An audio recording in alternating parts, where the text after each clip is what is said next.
And good evening, everyone. Thank you for signing in and tuning in to our first of our four Port Madison dialogues. We are scheduled to begin this evening at 6:30, and we still have folks that are coming in. We had an overwhelming number of individuals that signed up to be part of this, and we're so thankful for that. Everyone is muted. We will be using the Q&A feature and we'll be reserving some time at the end of our program this evening to be able to respond to as many questions as we're able to.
Good evening, everyone. Thank you for attending this evening, our first of our Port Madison dialogues. We still have a lot of folks coming in pretty quickly.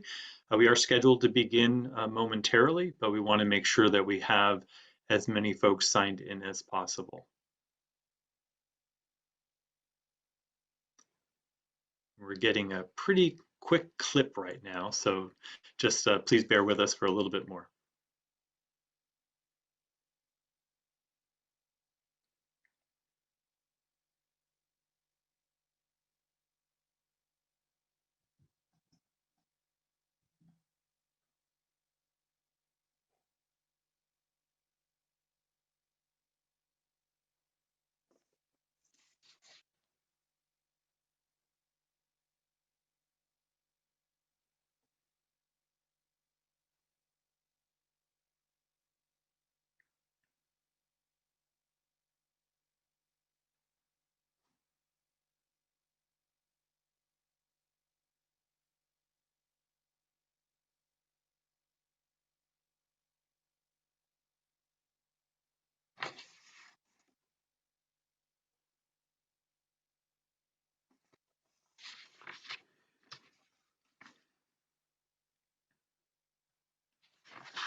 And thank you again for attending this evening's Port Madison Dialogues. We will be beginning shortly. We have folks that are logging in right now at a pretty steady clip. And what was really exciting is that we quickly reached 500 individuals that were wanting to participate as part of this four-part series. So I would love to get as many of those 500 logged in before we get started. And so thank you very much for your patience.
And welcome this evening, everyone.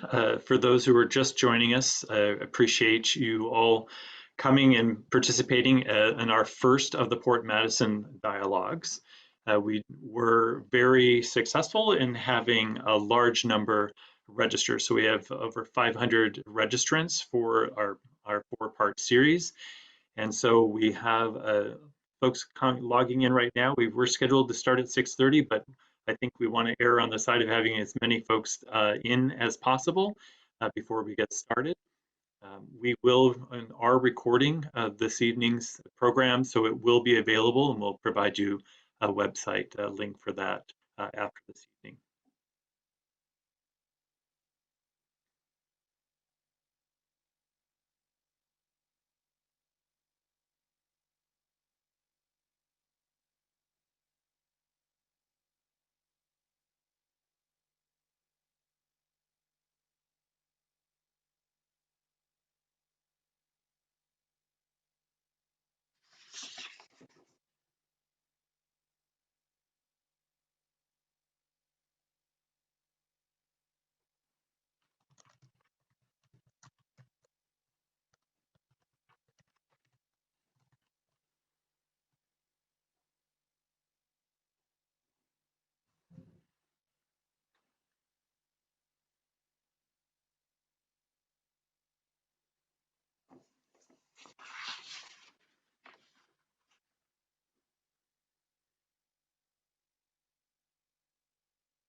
Well, good evening, everyone. I wanted to just start off by saying thank you so much for your interest in the Port Madison Dialogues. I'm County Commissioner Rob Gelder, and it's my pleasure and honor to be one of your co-moderators this evening. I will be joined by Annie Forsman. Annie will be a great partner in this evening, and I so much appreciate it. Um, Wanted to say that we are overwhelmed. When we started this thinking about the creation of the Port Madison Dialogues, never realized that when you put something out there that we would be so well subscribed. We had over 500 individuals actually register, and our account is only allows for 500. So our apologies to folks who were not able to register, who were locked out, but what we're doing is that we are recording this and making it available to folks afterwards. So you will be able to see it yourself. We've heard from some folks that it is definitely a commitment for the 4 different sessions. Some folks were not able to be at one or of the 4, and so we are videotaping the first 3, and those will be available for viewing after the sessions. And so I just wanted to start off by saying thank you to the Suquamish tribe, to the Dispute Resolution Center, and of course the county as co-sponsors for the series. It started off a few months ago, and it's amazing how quickly time flies, but I was having a conversation with the co-chairs of the Suquamish Citizen Advisory Committee, and the conversation really was talking about how do the desire to really improve understanding and communication. And that led me to think about a program that I had participated in with the Dispute Resolution Center around sort of that the healing circle concept. And I thought, okay, well, this is intriguing. Let's kind of pitch the idea. And I reached out to Chairman Forsman, and then it all just started to coalesce and pulled in Sarah Van Gelder and then Kate Avakana and Tina Jackson, and it really kind of rounded out this idea. If we wanted our fourth session really being focused around healing, how do we get there? And so really that's what brings us today. Here today is this part of our first leg in the 4-part journey. And so with that, it's my pleasure and honor to introduce Annie Forsman, who is a wealth of knowledge and experience, a tribal member, and currently working with the Attorney General's office, which could be a whole other program, right? But thank you, Annie. Thanks for being here. Yeah, thank you so much, Commissioner Gelder. I'm really excited to be here tonight, and I extend my thanks to my relatives at the Suquamish tribe for inviting me to moderate this panel as well. As alluded to, I have devoted my life to ending violence against Indigenous women and in Indigenous communities, and we spent a lot of time talking about what that restorative process looks like.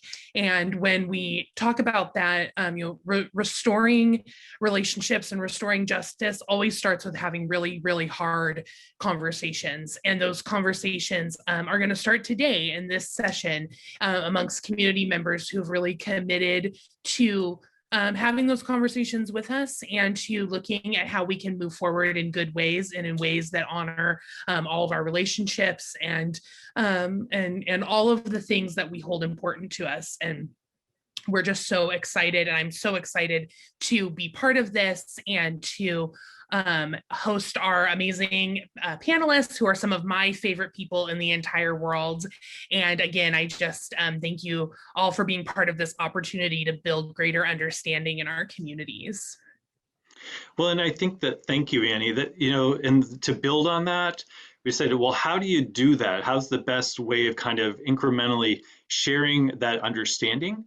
And kind of so that by the time we get to the fourth session, we all have the same information, the same body of knowledge. And so tonight, we're really focusing on that pre-contact history, where and how the Suquamish people have lived, Chief Seattle, Chief Kitsap, and the signing of the Treaty of Point Elliott, really looking at everything since time immemorial, right? So that's a huge history lesson that we're all going to have this evening. And then on the second session, we're going to shift gears a little bit and talk more about, so how does the tribe work? What is tribal sovereignty? What does governance look like?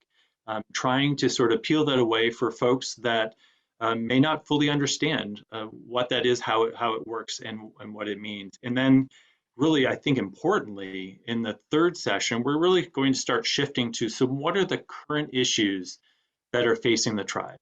And that alludes to some of the things that Annie was talking about, and so many more. And so that is going to kind of coalesce in what will be our final and fourth session, our wrap-up circle, where we'll have an opportunity to share some of the stories of the human side of the sometimes difficult relationships between Native and non-Native communities. And so hopefully we thank you all for being on this 4-session journey with us, because it is a huge commitment of time, and we appreciate that, and we understand it. But we know that we'll all be better for it at the end. So thank you so much. So Annie, back to you. Yeah, so I think without further ado, I think it's time to get into our very exciting program today. We're going to start with Barbara Lawrence, Suquamish Tribal Elder, is going to share our creation story. And then we'll follow that up with a panel. The panel will include Dennis Luerk, our tribal archaeologist, and Chairman Leonard Forsman, along with Barbara as well. So Barbara, the floor is yours.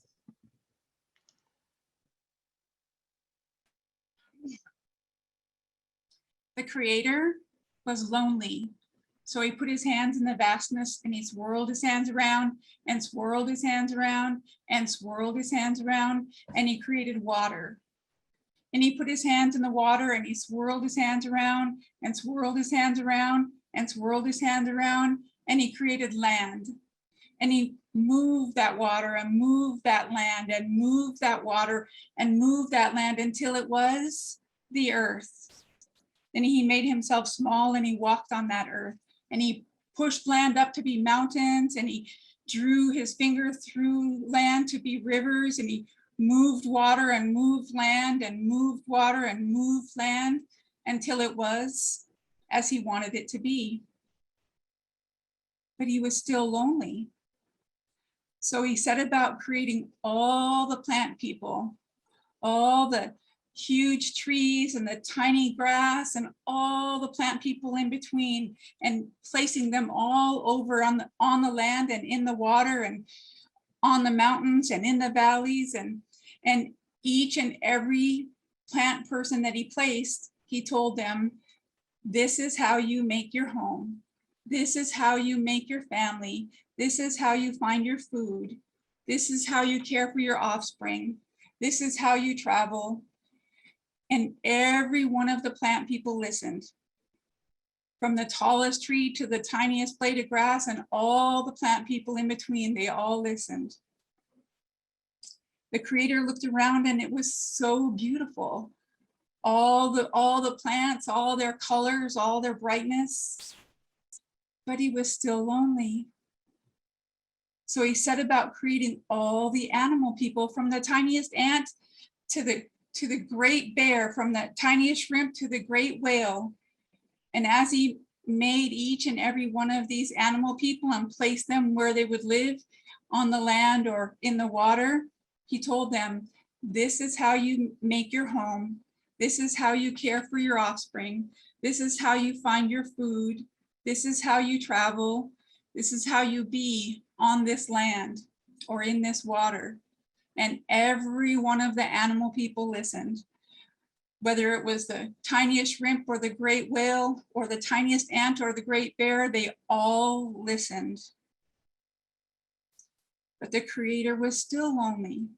So he went to the plant people and he asked, may I use some of you? I need to make some baskets.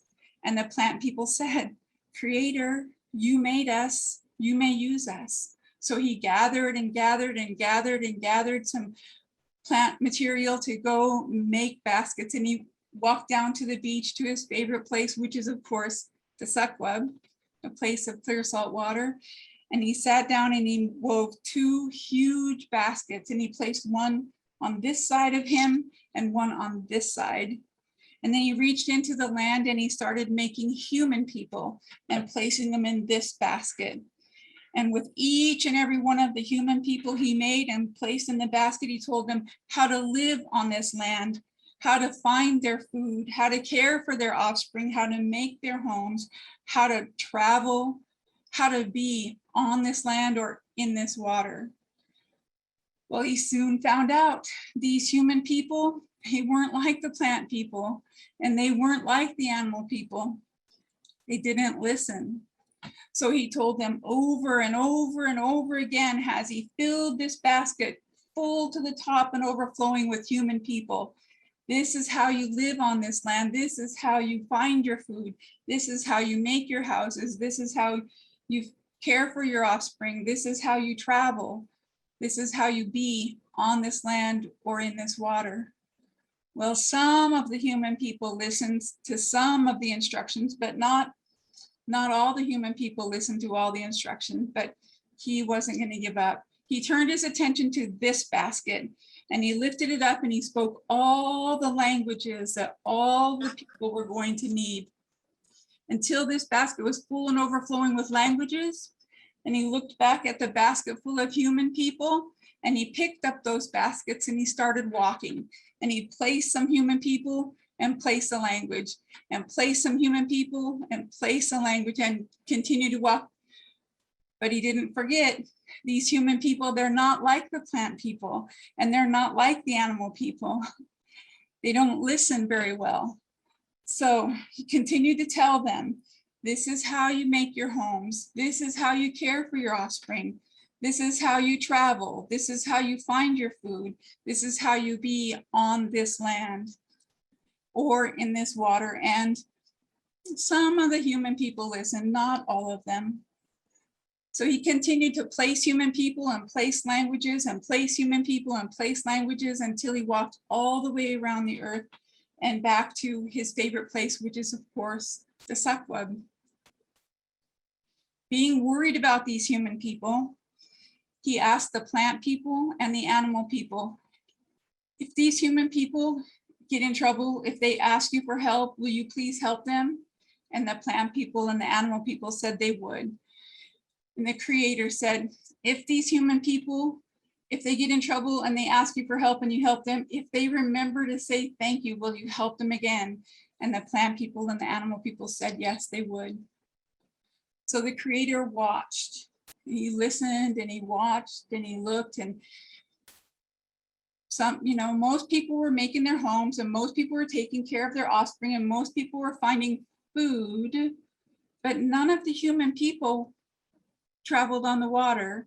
None of the human people traveled to other people to talk to other people. None of the human people found any of the food that he put in the water. And he became very worried about that. So he sat at his favorite place, the Suquamish, and he looked at the water and he looked at the land on the other side, and he thought, how can I help these human people travel on that water and find all the food I put in that water and travel and go meet other humans, and hopefully they'll talk. And if they talk, hopefully they'll talk about the original instructions. And just then, a giant, gentle whale came across the top of the water. And the creator said, "Whale, may I use your body to help these people travel on the water and find all the food I put in the water and go meet others, and hopefully they'll talk. And if they talk, hopefully they'll talk about the original instructions." And the whale said, "Creator, you made me, you may use me." So the creator picks up the whale and slices open her back and puts some sticks in her back and picks up some human people and sets them in the whale's back and sets the gentle giant whale back in the water.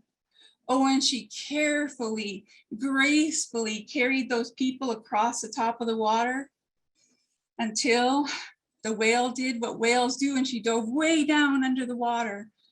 The creator rushed over and he picked up the whale and he picked up all the human people and set them back on the land. He took the sticks out of her back and healed her back and thanked her very much for trying and sent her on her way.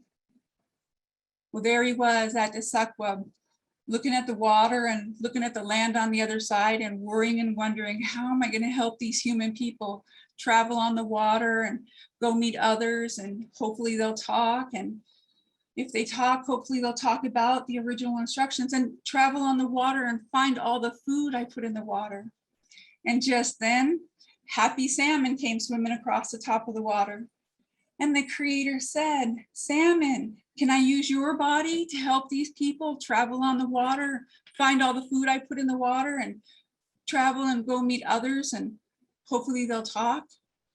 And the salmon said, "Creator, you made me, you may use me." So creator picks up the salmon and slices open her back, puts some sticks in her back, picks up some human people and sets them in the salmon's back and sets her in the water. And that happy salmon happily, joyfully carried those people across the top of the water until the salmon did what salmons do, and she wiggled and wiggled and wiggled, all the people fell out. The creator rushed over there, picked up all the human people, set them back on the land, picked up the salmon and took the sticks out of her back and healed her back and thanked her very much for trying and sent her on her way. There is creator, the changer, the transformer, sitting at his favorite place, the Suquamish, a place of clear salt water, and looking at that water and looking at the land on the other side and worrying and wondering, how am I going to help these people? And the sun went down. Oh, he stayed there worrying and wondering all night, looking at that water and looking at the land on the other side. And the next morning was one of those foggy, misty, damp mornings. And he looked over there at the land on the other side, and the bushes were wiggling, and he looked, and out from the bushes came deer. And she walked down to the edge of the beach and she looked at the water and she smelled it, and she looked all the way across, and she stepped into that water and she held her head up high and her tail up high, and she swam all the way across that water and stepped out right in front of the creator. And the creator looks at deer and says, "Deer, I didn't know you could do that. May I use your body to help these people travel on the water and find all the food I put in the water, and travel on the water and go meet other people, and if they do, hopefully they'll talk. And if they talk, hopefully they'll talk about the original instructions." And the deer said, "Creator, you made me, you may use me." So creator picks up the deer and he slices open her back. He breaks off her legs and puts them in her back. He picks up some human people and sets them in the deer's back and sets a deer in the water. And that deer carefully and gracefully carried those people across the water to go find all the food in the water, and to go meet others, and hopefully to talk. And that's all.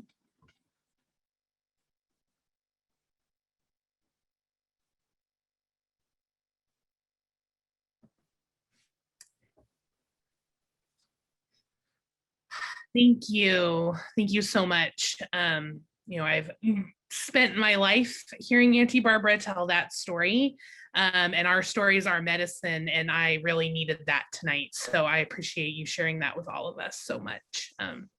Certainly never get tired of hearing that. So next I'd like to insert by introducing our panelists, and I'll start with introducing Dennis Luerk, who is our tribal archaeologist and a man who is always generous with his time and his expertise, and has been such a great friend to our tribe and to my family especially, and has helped me unlock so many amazing stories about my history and where I come from. And I'm really, really honored that you're here tonight. Thank you. Thank you. So tonight we're going to be talking about Suquamish history, and I will do a brief introduction to honor you and to honor Suquamish in Lushutsi. Twal Gwala Pu, Twal Gwala Pu. To all of you folks, Gwala Pu, Si Iab Delicious. You are honorable people. Thank you for coming. Dennis Luerk Tiedsta. My name is Dennis Luerk. Tualched Zidzial Alich. I am from Seattle. I was born in Seattle. So our first slide shows the Suquamish canoes on the Seattle waterfront in Zidzialich. And the next slide shows our panelists. So we have Barbara in her regalia, me in whatever I wear, and Chairman Forsman in a serious mood in front of a camera. So these are your panelists tonight. So the next slide, we'll be talking about, so we talked about time immemorial, and Barbara gave us a wonderful history of the Suquamish origin account. And so we can actually talk a little bit about kind of the colonial Western summary of what we know about when people came into the Puget Sound area and how long they've been here. So we know that people were in this area soon after the retreat of the Puget lobe of the Cordilleran ice sheet, which is a little bit after 16,000 years ago, and around Kingston between 16,000 and 15,500 years ago.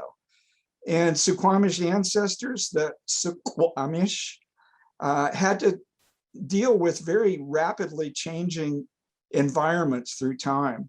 In the early post-glacial period, it was periglacial. Then it changed to a cold and a drier climate. The vegetation was really different. And then it changed to a somewhat warmer climate. And then around 7,000 to 6,000 years ago, it developed into the vegetation and the climate that we know today, pretty much. But one of the big things that changed was sea level, relative sea level in the area. In the immediate post-glacial period, a lot of the area in Bainbridge and Kitsap County was actually comprised of islands because sea level was higher after the ice melted. But then as the land rebounded after the weight of the glacial ice was gone, then sea level elevation in some places, and there's different models, dropped by 40 to 60 meters.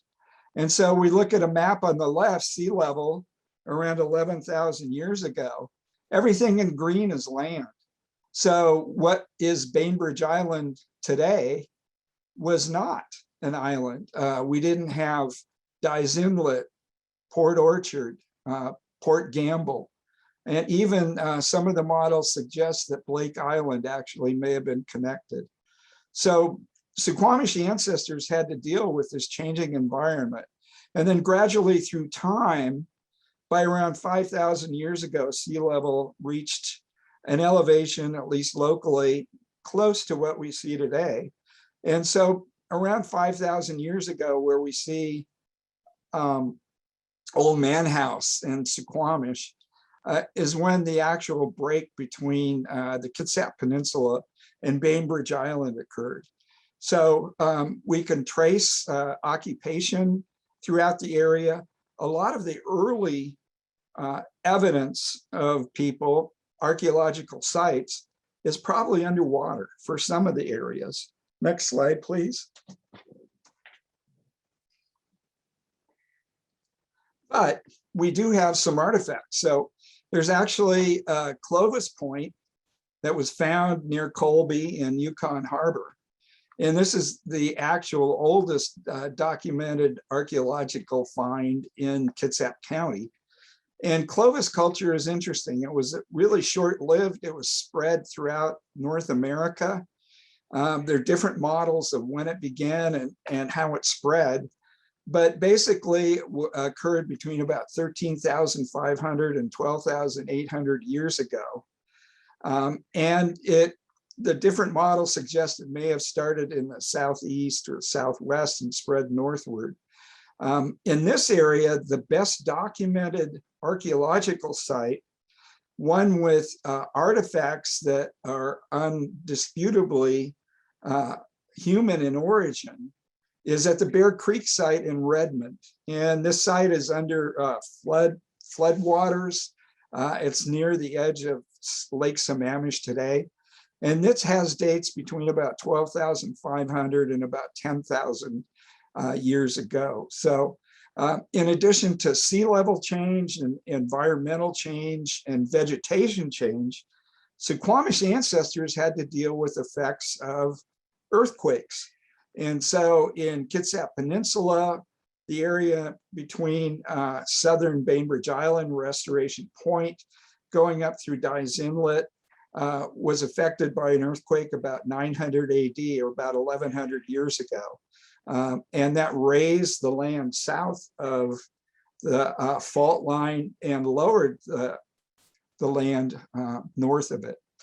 And then the oldest shell middens that we have in this area, not near the Nisqually River, are actually were identified where Leonard, Chairman Forsman, and I worked in the early 90s over at West Point in Discovery Park during the construction of an upgrade for the sewage treatment plant. And there's actually archaeological deposits that date at least 4,500 years ago. But those are actually underwater. They're about 15 to 20 feet underwater today because sea level has risen since there. So next slide. So through the years, Suquamish people adapted, developed a complex culture, and kind of the heart of Suquamish, or the mother village, is the Longhouse, the cedar plank Longhouse at Suquab, or Suquab, like Barbara said, which is the beach at Old Man House. And it was probably constructed in the late 1700s, but there are archaeological deposits, there are artifacts from the beach that were recovered that date probably back to about 4,000 years ago. But the Longhouse itself was probably built in the late 1700s. Chief Kitsap, Chief Seattle, Chief Chalicum, Wahelchu, all the Suquamish leaders lived in it.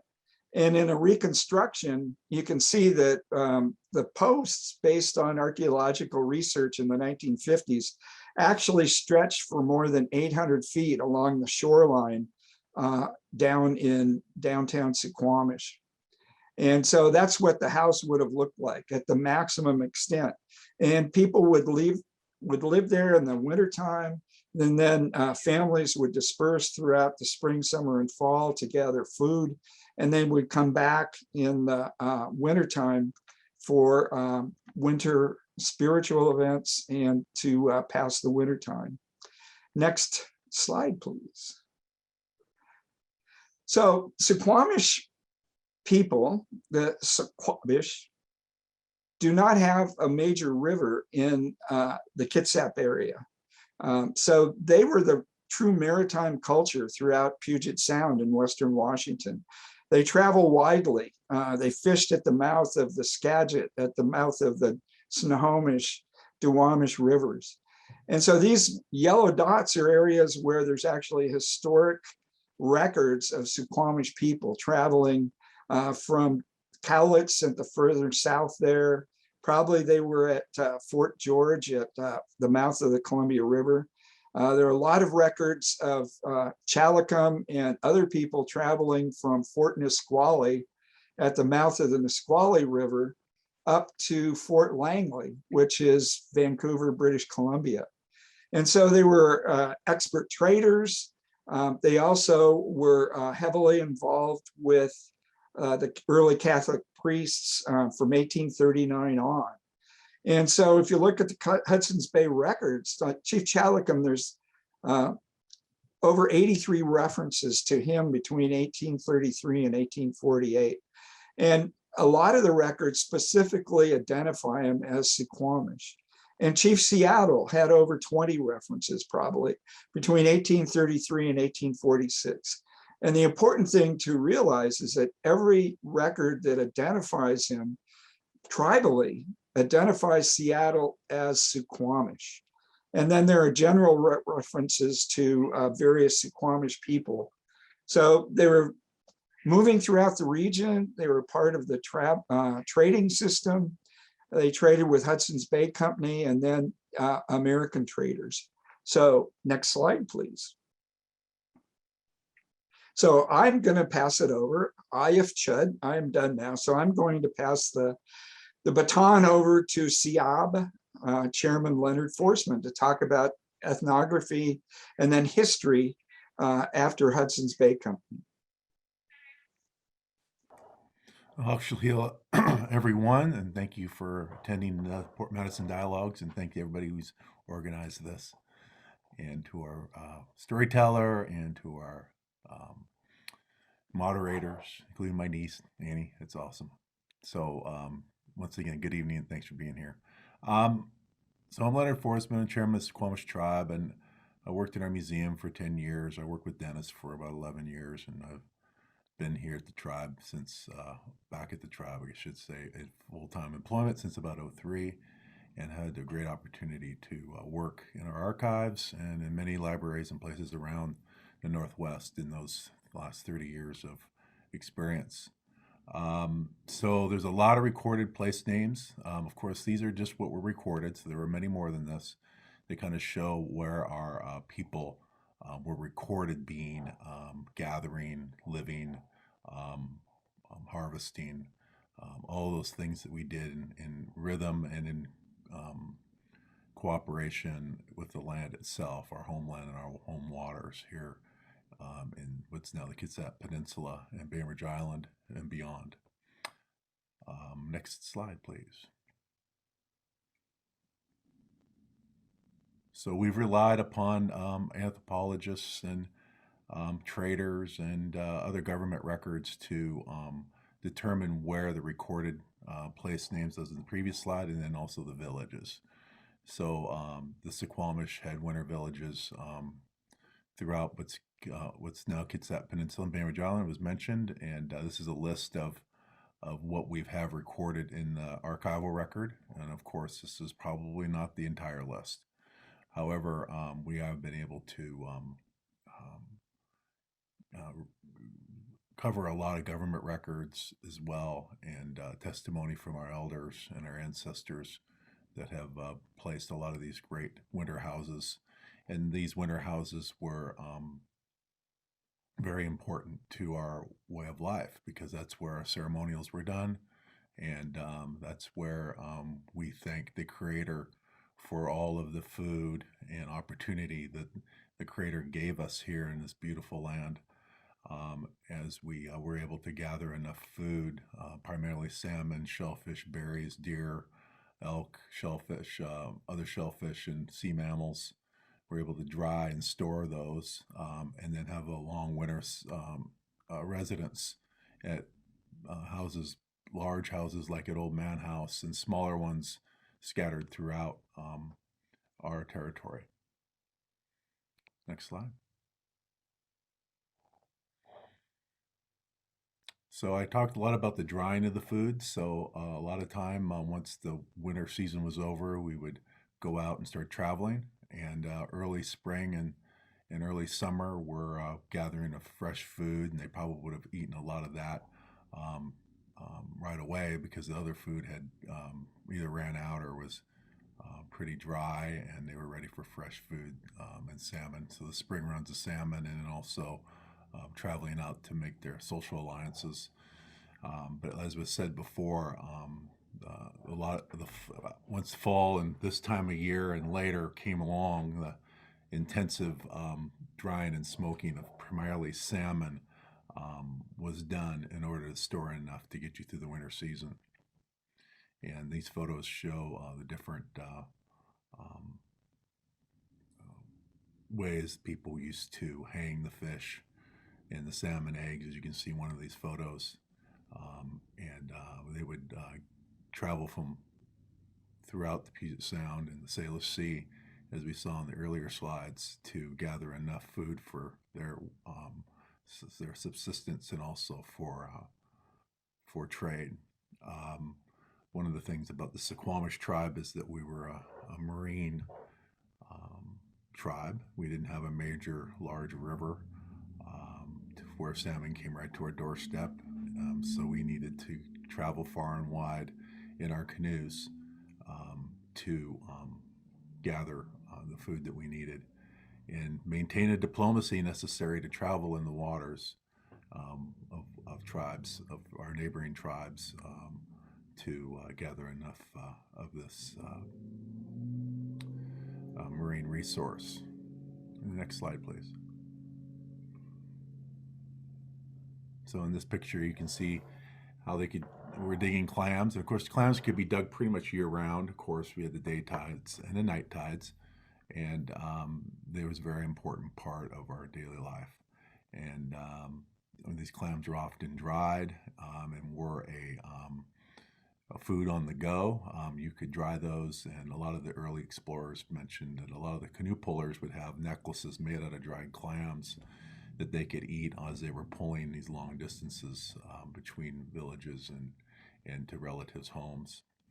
And when with some of the early records of our right around treaty time, the Suquamish had over 160 canoes on here at Port Madison, on the Port Madison Indian Reservation.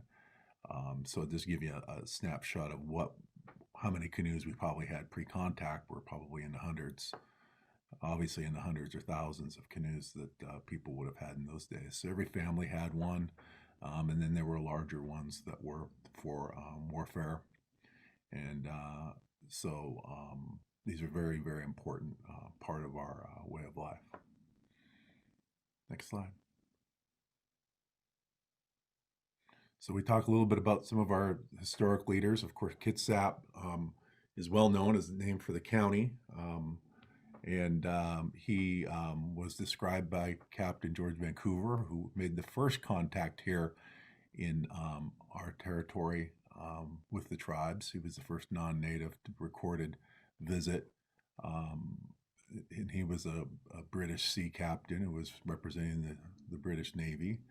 And he anchored off of Restoration Point, and he visited with Kitsap and Chief Seattle's father and Chief Seattle himself, who was only 6 or so years old when Vancouver anchored, but recalled going out with his father to trade with Vancouver. He was very well known for helping construct the Old Man House here in Suquamish, which reached a length of up to nearly 800 feet at its peak. And then we had Seattle's father, Schwabe, and he was also described in Vancouver and had Suquamish relatives, and many Suquamish families are descendant from his family tree.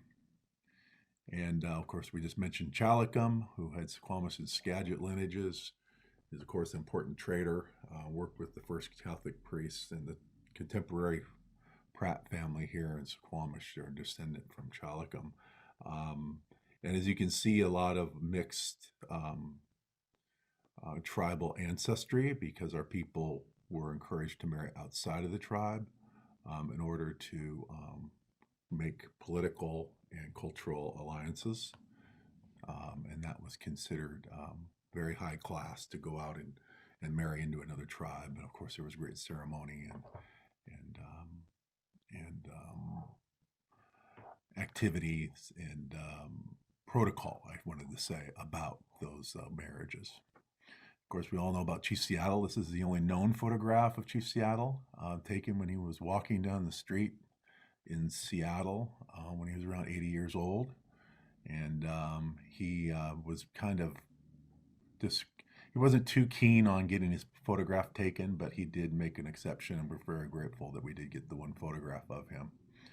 And he was born on Blake Island, and he was a real early war captain, war hero, by helping the tribe fight off another tribe's attack, our tribe's attack. I should say attack from another tribe, and came up with a strategy to repel that attack, and became a chief based upon that, and later became a diplomat and then a peacemaker with early settlers. And for that, he is, and other reasons, he's the name of the city of Seattle was devoted to his memory. And then we have Jacob Halchu, who was a signer of the Treaty of Point Elliott, led after Seattle, and the Webster and Carrier families descend from Chief Jacob. Next slide. So very important to remember that, we have a lot of different stories and a lot of different perceptions of Chief Seattle, and we like to always emphasize that when he was self-identifying himself as a diplomat and a trader and a leader of the Suquamish, and also a go-between between the British Hudson's Bay Company and the New American settlers and their leadership, including Doc Maynard and Henry Yesler, he always identified himself as Suquamish. So he very much was allied and connected to the people here in our tribe. Next slide. So in 1855, the Suquamish signed a Treaty of Point Elliott, and we signed that at Mukilteo with a number of other tribes from the northern and central Sound, and Chief Seattle signed for us. And in this treaty, Isaac Stevens, his photograph is here. He was representing the United States as the Commissioner of Indian Affairs. He wanted to clear title to the land for the United States. There's an international reason for that, in that they didn't want the British to claim it.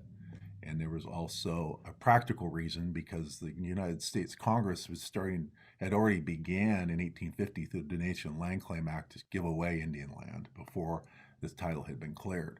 And there were a lot of people moving into the area and moving on to ancient places that the tribes had gathered or camped or had resources, and were claiming that land, and it was creating a lot of tension.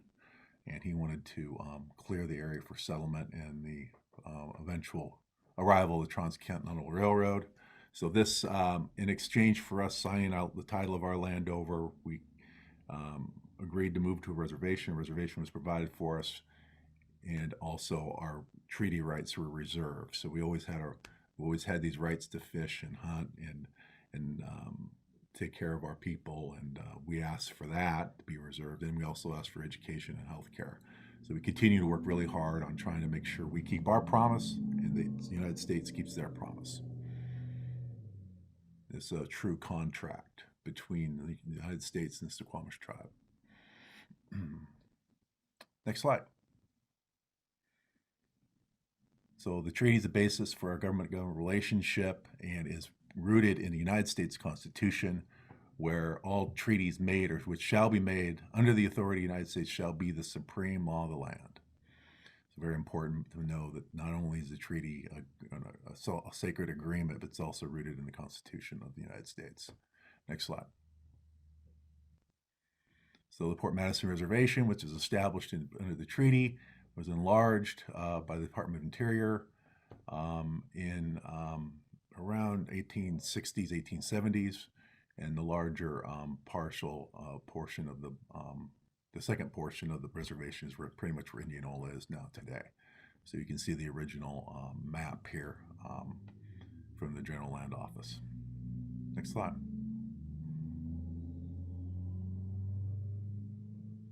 And then here's a image of Tennessee Saigo, who was camped and lived at near the Port Blakely Mill in front of a house that was provided to her by the mill, who was an expert basket maker and would sell her baskets to visitors to the Port Blakely Mill, which was a very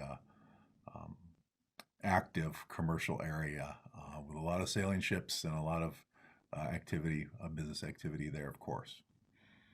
Next slide. So here's an image of where the Old Man House Village was in 1868. As the larger house kind of went out of occupation, people started building milled homes around the village, including many of our ancestors, including my great-grandparents and Barbara's great-grandparents, and many of the tribe's ancestors had houses at Old Man House, and it remained a village of a community village, even though the United States wanted us to move off into the allotments that came later. Next slide. So here's another slide that shows where the villages were and who was living in them, and a lot of our well-known ancestors, many whose descendants continue to live here, lived here at Old Man House as well. Next slide. So the village was destroyed around 1870, mainly to discourage communal living and also kind of wipe away the vestige of what the tribe's traditional lifestyle was. And the reservation had been allotted to 51 families that were living here and in other places.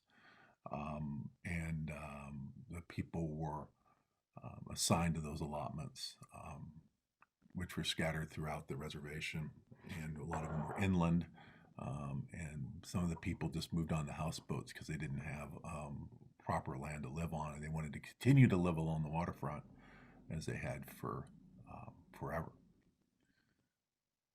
Next slide. So in 1905, the United States wanted to build a fort at Old Man House to protect the Bremerton Naval Shipyard, and so they condemned the property, had us move off, and never did build the fort.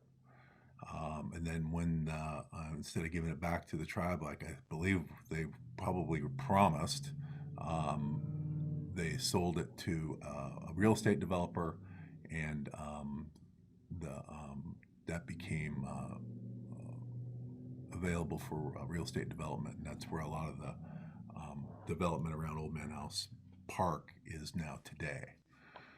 So the legislation in 1905 allowed the sale of the Indian allotments that were made previously on behalf of competent and non-competent Indians. So this is all part of an assimilation process. First, they put us on the reservation.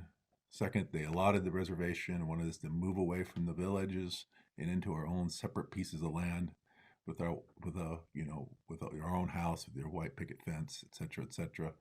And then in 1900, they sent all of our children off to boarding school for 20 years, forcibly, and then passed laws that allowed them to sell the allotments on our behalf, whether we wanted to or not. Next slide. So one of the covenants at the Chisela Park that was built on the a big part of the Old Man House beach was the ownership and occupancy of property in this plat shall be restricted to persons of the Caucasian race. So they were definitely exclusive of us, even if we had the money to buy the property, to being able to live there. Next slide. So here's an image that shows where the allotments were and originally, and since then a lot of this land was sold at auction, and now we have a very checkerboarded reservation. It was interesting because I had another tribal leader from Puget Sound said that he met a Bureau of Indian Affairs employee from the Southwest where very little of this occurred. And he could only remember one time where it occurred in the district he worked in the Southwest, that this type of action occurred where land was sold to non-Indians on a reservation. So it was very, very aggressive in Puget Sound, the selling of lands from the reservations, that they had a lot of pressure from outside interests to sell off and turn into the communities that we know now around the old Mosquito Fleet ferry docks. Next slide. Okay, so that's just a part of what we're trying to accomplish here. I hope that was useful for information. If you need more information, you can always come to the Suquamish Museum and learn more. And I really appreciate everybody's attention as we've been able to provide this information. But it's really kind of hard to cover 15,000 years in 10 to 20 minutes. So there's a lot left on the table before us to learn, but I hope this was a great introduction to a bit of our history. So I'm finished.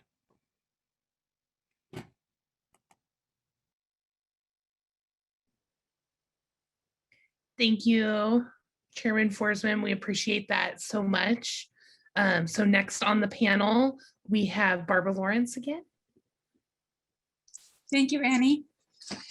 I don't have fancy slides. I'm going to talk to you, and I love that history. Love that history so much.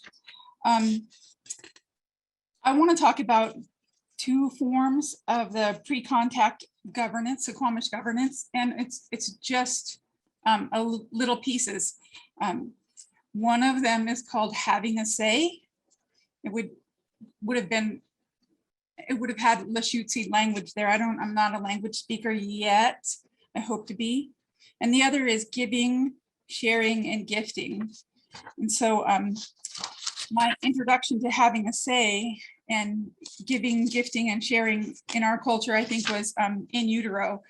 There was no time in my life when I didn't experience these strong cultural indicators. When I was about 19 years old and working at the Suquamish Cultural Program, I had the duty and the honor to drive Bernard Adams around, who was very elderly at the time. And while he was elderly, he could still drive, and he's had a brilliant mind and a perfect memory. And I also work for the Oral History Project, and so I would get to record elders, including Bernard. But when I was driving him, I was always wishing that there was a microphone and a recorder right there, because he would just tell me amazing things. And one of the things that he told me was that there was a huge maple tree in what we call downtown Suquamish. It stood where the House of Awakened Culture is now, and that particular tree was where Chief Seattle would sit and have a say. And having a say means there's an issue amongst the community, amongst the tribal village, and there needed to be a decision. So all the people would gather and everyone would have a say. Now, in each family, there would be a leader, and that leader, and that in that family, that person would have the first say of that family. And then in a Longhouse, there would be all of those people that had a first say just for their family, but there would be somebody over that would have first say for the whole house. So that would be Chief Seattle at that time. And then he would present the problem, and then everybody would have a say. And it could take hours or it could take days. And however long it took, then he would be listening. And when everybody was done having a say, then there would be some time for the leader or the leaders to digest that information and come up with a decision. Now, if the decision didn't reflect the, I hesitate to use this word, but consensus, if it didn't reflect the spirit of the people who were having a say, then they would continue to do that. They would continue to meet. Now, when Chief Seattle passed away, his son, Jim Seattle, became a leader, and he didn't have the patience for having a say. He would listen for a few people and then he would blurt out a decision. And the community, tribal community, didn't like that. And so they got together and they decided they needed to have a say about who was the leader. And they chose a different leader who was somebody that had a temperament to listen to everyone, like Chief Seattle. And that's how Waholchu became the next leader. When I was doing oral history with elders and tape recording them and listening and then reading the transcripts and really paying attention to what they had to say, it mattered greatly in my life. I think it formed a lot of how I am in the world. When Bernard would tell me something, Leota would tell me something, and then there would be archives of other elders from previous generations that I would be able to look at and read. Now, back in those days, there was non-Indians who were recording us, such as T.T. Waterman in the 20s and Warren Snyder in the 50s, especially in the 50s for the Land Claims Commission. They would listen to these elders, and one of Warren Snyder's conversation with Wilson George was about having a say. Warren Snyder asked Wilson George if a headman, if a leader had lots and lots of food and other people didn't, what would be done about that? And Wilson George said that it would just be the leader would always distribute the food amongst the people. He would always distribute the food among the people. The fishermen who caught the fish or the hunters who caught the meat, they would divide it all up, and they would of course give some to the chief first and the leaders first, but they would divide all that food up for all of the people, especially if there was someone who had a tragedy in their family. If a family had a loss, a death, something terrible happened, they would not be allowed to go out and gather fish and hunt. And so the fishermen and the hunters would take care of that family, especially deliver food right to them, so that they wouldn't have to worry about that while they were in mourning. What I want to say about having a say is that it's still in our culture today. If you attended any general council or council meetings on every other Monday, there's always a place. There's always a place for people to have a say, for memberships to have a say. And even, I mean, there's comments from the floor, but if there's people in the room, leadership, and it's usually Leonard, ask them, did you have something to say? Did you want to have a say? Do you want to say something? You look like you have some words there. So it's still there. And every general council, which happens every March, there's a huge amount of time for the members to get up and have a say. I think non-Indians would think that it was way too much time inside the 2 days that we have together for all of us to have our say on whatever topic we want. But what I'm saying is that to our people, these times for us to have a say are incredibly, incredibly important. Having a say can happen on canoe journey. Having a say can happen when you're berry picking. Having a say could happen around your dinner table. Having a say is something that's a deeply important part of our culture. Second is sharing, giving, and gifting. While potlatch is something that our non-Indian friends might know about, there is, and that definitely is a part of our culture, but there's every single day, every part of our life, there's a way that we show that we're thinking about somebody.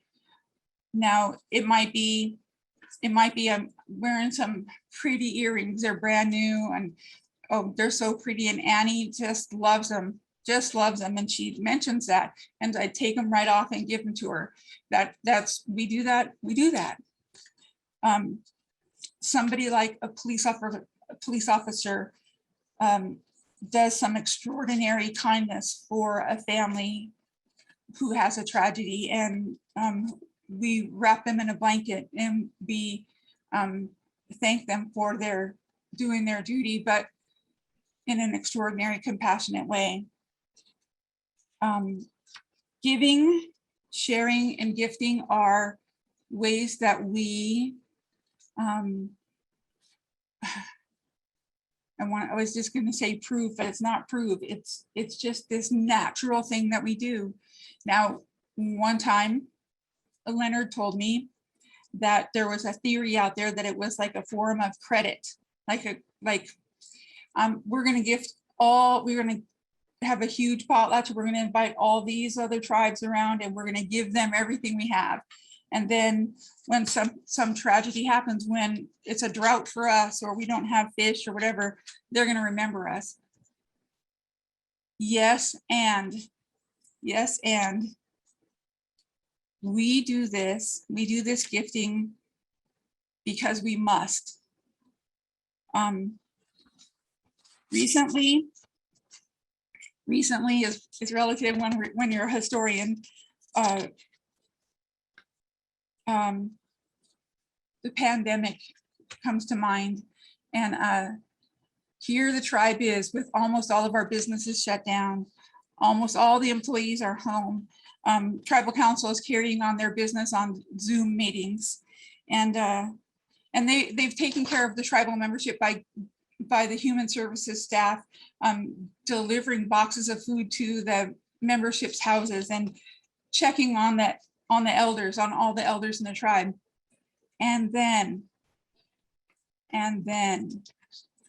gifting a significant amount of money to the, I don't know, top 10 charities, local charities that are boots on the ground out there with all the people in the general community in Kitsap County.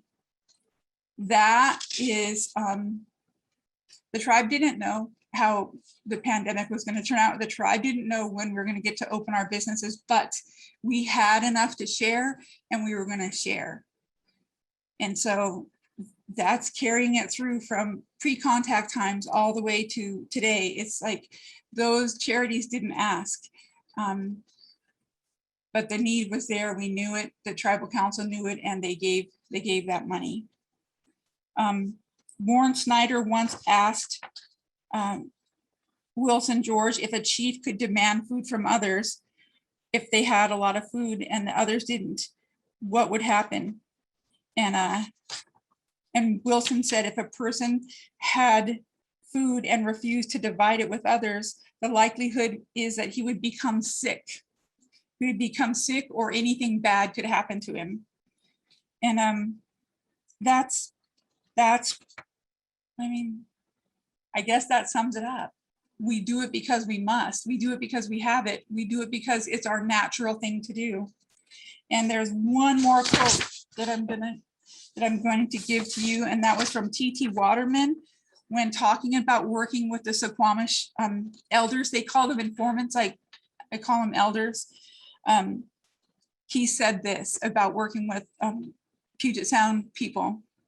One could not wish for a pleasanter conditions for work than those encountered among these Indians. And that's where I'm going to leave it. Thank you very much.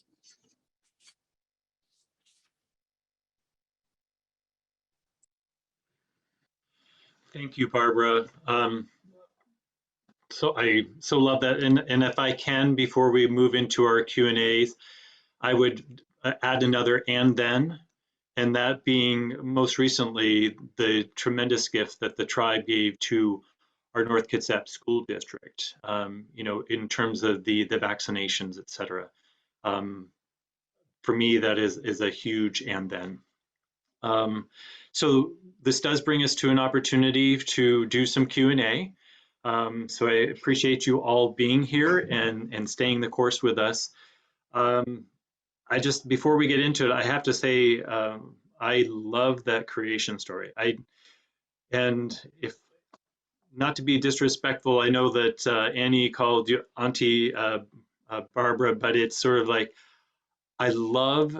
for me, I've heard it several times, but it is just like it's brand new. The imagery that I get from the story, the way you tell it, Barbara, is just wonderful, and it brings it to life. And so thank you. It is truly a tremendous gift. So I will jump right into some of the questions. And I know we did have a question about the history of boarding schools, and where and when were they closed. And I would like to call on Chairman Forsman to answer that. If we could spotlight Chairman Forsman as well, please. I can briefly answer that, although it needs a much longer discussion of the whole concept of the boarding schools. There, of course, has been highlighted more by the tragic discoveries up in British Columbia, and Secretary Holland, who's the first American Indian Secretary of Interior, has taken a stance on this and is investigating the United States boarding schools for the same purpose of maybe perhaps, I'm sure we will find unmarked graves of students at some of the sites of the old boarding schools. However, when the treaty was signed, education was part of the requests that the tribes had, because the wise treaty negotiators for the Suquamish knew that their children needed to be educated to survive in the new economy and a new social order that was descending upon them very rapidly. And so they originally believed that these schools would be like the schools we have today. They'd be local. They'd be what they called the day school. That meant that your children went to school during the day and they came home at night. Well, that never happened. It took decades for them to I don't know, the government to consider it, but eventually the Catholic missionaries had heard these complaints and started raising money privately to open schools to educate the tribal youth. And these started around the 1880s, 1890s. And so decades after the treaty was signed. And in fact, Chief Seattle in 1856, a year after the treaty was signed, had an Indian agent come to the reservation, and he asked, "Where's our school?" So a year after the treaty, he was asking for the school. So it was a high priority. And so anyway, the Catholics ended up going to the government and saying, "We're doing your job for you. You promised them a school in your treaty, and we're doing it. You need to give us money." And the government said, "Okay, we'll give you money." So they gave them a contract for the Catholic Church to run the schools for a few years. Other Christian religions objected. Why are the Catholics getting to do this work? We should be able to do it. So then the government said, well, this is really creating a problem. There is a separation of church and state they probably neglected. And in 1900, they opened the Tulalip boarding school, and our children were forcibly removed from the homes and sent to the boarding schools. for 20 years. And after 1920, they were no longer mandatory. And there's a lot more to be covered there, but I'm just going to leave it at that. Just in closing, saying that it was an education provided by the government, but wasn't the one we asked for. And the impacts have been immense. Thank you. Thank you. Annie? So next up, we have we have a question about if there have been underwater archaeological surveys conducted in the Puget Sound. So, Dennis? Yeah, that's for me. And Vivian Berry asked, there's been some work up in San Juan Islands, but not a lot of work. There've been a little bit of work, but part of the problem is that as sea level rose, if there were archaeological sites in a lot of the places, they would have been eroded by wave action. So I know that off the coast of Oregon, Oregon State University's doing sonar work to try to identify some of those really early, say 15, 16,000 year old archaeological sites on the continental shelf there. So there really hasn't been a lot of work, and most of the work that's been done has been historic. They're looking for shipwrecks or things like that. So it's been discussed, but people really haven't done it. Thank you. And our next question is maybe one for either Barbara or Chairman Forsman, and that is, were women included in Have a Say?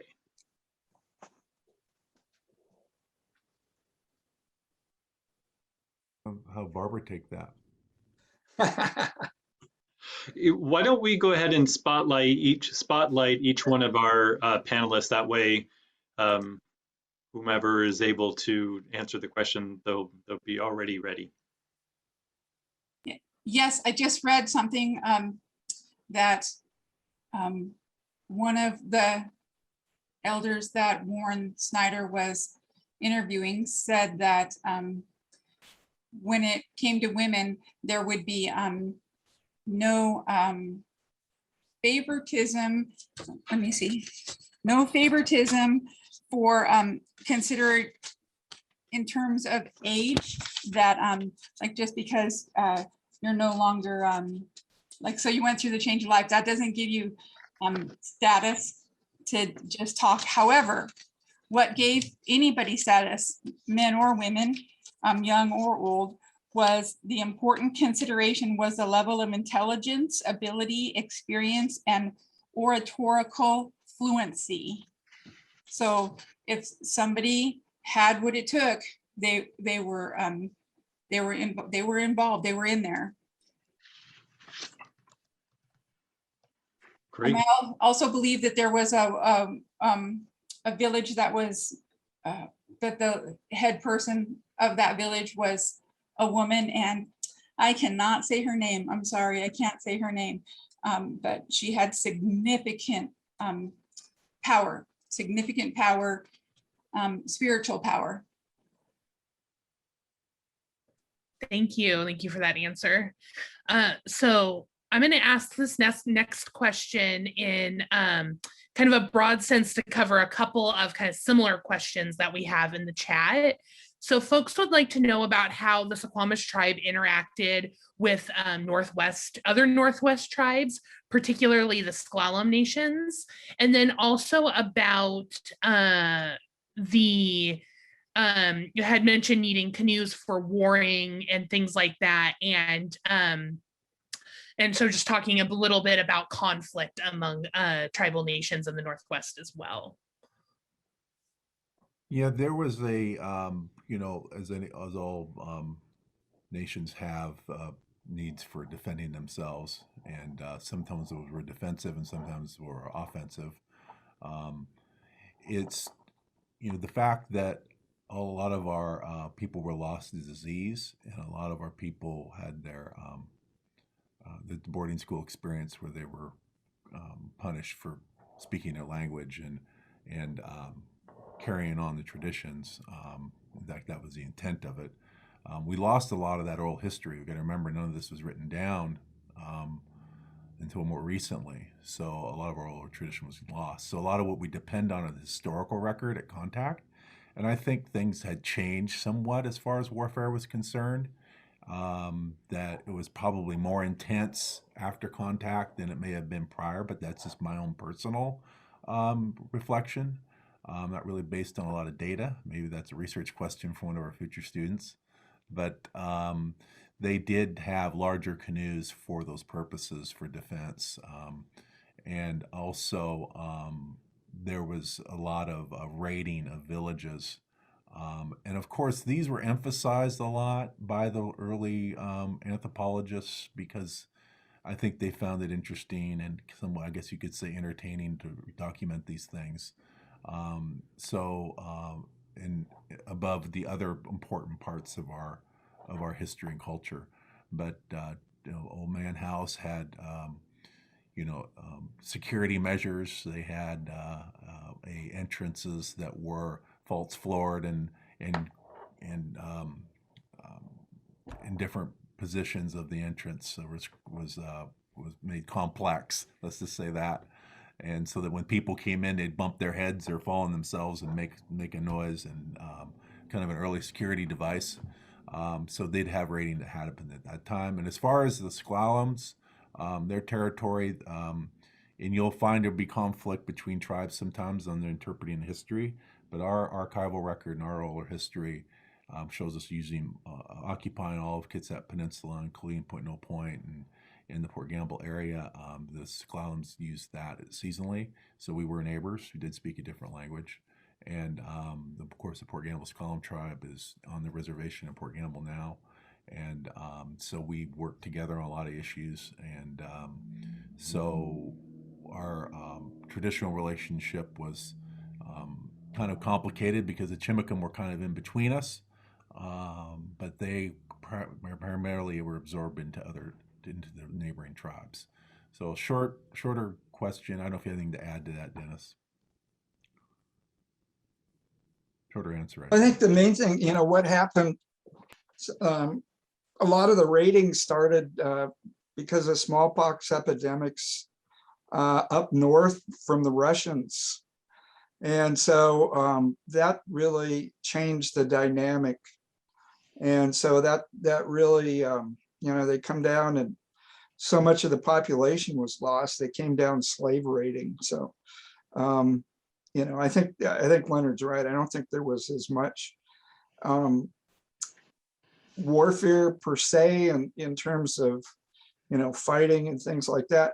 And then also, if you look like the U.S. exploring expedition in 1841 and a lot of the American records, we're trying to figure out how many people would be on the side of America, the United States, in a conflict with Great Britain. And so one of the things they were recording is how many warriors, quote unquote, does each tribe have? Are they friendly to the Americans? Or there was a lot of worry that the tribes were favoring the Hudson's Bay Company. And so in the treaties, in the Treaty of Point Elliott, one of the elements of that is that you will not trade with Victoria or other Hudson's Bay posts. So I think they overemphasized a lot of the kind of negative interaction between groups. And again, I don't think it was that much of a problem prior to, say, the smallpox epidemics. I just want to add that earlier Leonard said that it was very respected for Suquamish people to marry into other tribes. And I can say that's absolutely evident with my family. When Canoe Journey happened and my sons were skippers and pullers on the canoe journey going north, all of the canoe journeys. And as they were meeting people, shaking hands and meeting people at protocol and identifying themselves, they would be often shaking hands with Lawrences in all these other tribes, you know, and I know it goes back to Henry Lawrenson, who after that, all of his dozen or 13 or 14 kids, their names were all Lawrence instead of Lorenzen. And then almost all of those kids married into the Puget Sound tribes.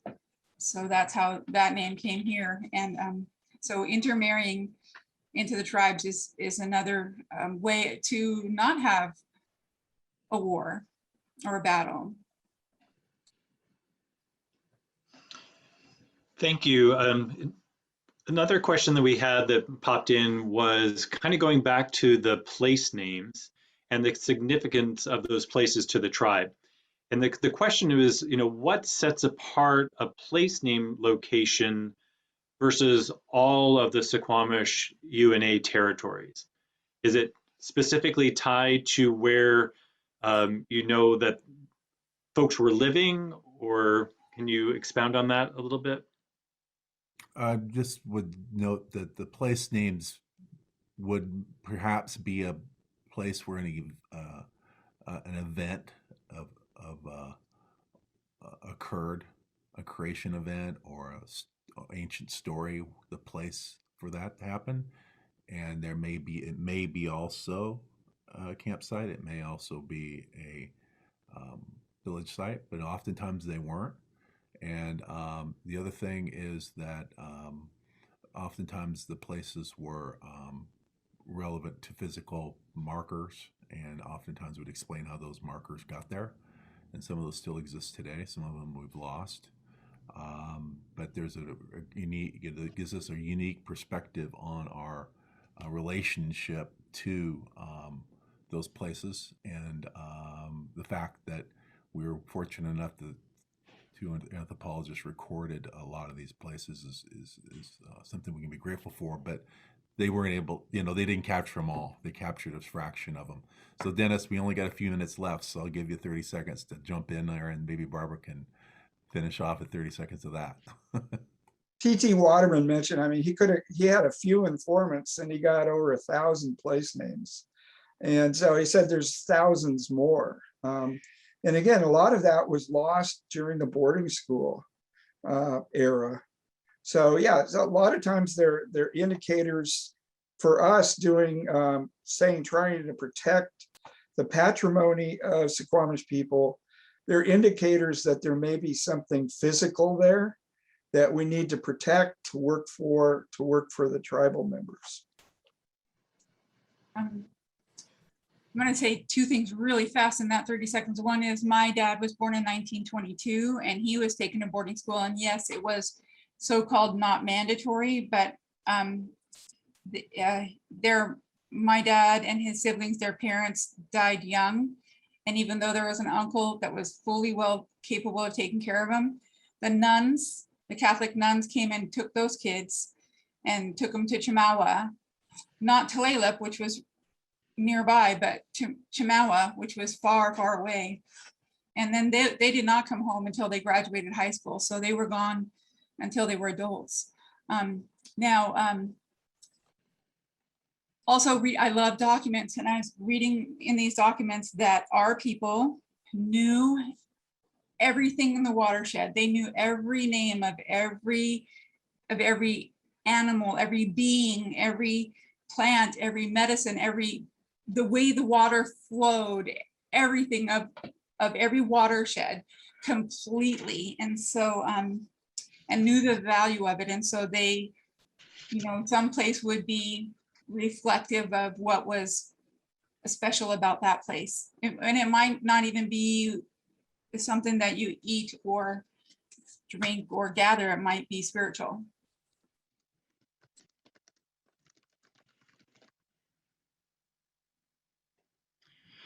Well, I appreciate it. And I knew this would probably be the case, that with so many folks attending and participating this evening, that we would have a lot of questions at the end and not enough time. So I do thank everyone for submitting their questions. We will make sure that we capture them. And if there's some way that we can efficiently provide some response or some location. I'm not sure. I'm sort of just shooting from the hip right now, and I can't make any promises, but we'll try to make those available potentially on our website. But thank you all for your questions, and it definitely, for me, just in doing a quick review of them, it shows a tremendous amount of engagement and a thirst for understanding and knowing more. So thank you very much. I think that's really important. Annie? Yeah, I would just like to, second that I think I appreciate everyone coming and showing up and being thoughtful in their questions and curious in learning more about our communities and how our communities can interact together. And this has been a great first step. So I'm very thankful to have been part of it. And thank you again to Kitsap County and the Resolution Center and our amazing panel that was available today and everybody behind the scenes that made this happen. And I very thankful for tonight, and I'm looking forward to the next sessions as well. Well, thank you, Annie. And I couldn't have asked for a better co-host, co-moderator. So thank you very much for being part of it as well. And my thanks to the tribe as well in partnering on this and the Dispute Resolution Center. It's been a wonderful journey to just try to create this and move forward. And just know that we are recording this, and it will be available for you to review or to share with others. And also for the folks that, because we were so well subscribed, we're not able to be here this evening. So we'll make that available to them as well. But coming up on October 7th will be our next topic, which is again focusing on tribal sovereignty and governance, and really having an opportunity to explore that and understand that much more. So please do come back on the 7th at 6:30 again to make sure that you have the next installment, and appreciate it. But I think overall, I'm so thankful for it. I think every time I'm learning more, right? Every time I take the time to carve out, I absorb something, and that's all part of our journey, and that's part of our opportunity to learn and understand more. And it helps us to have a better dialogue. And so I would say that my hands are up to all of you for participating, to our panelists, to our speakers, for taking the time and really placing so much value in this dialogue.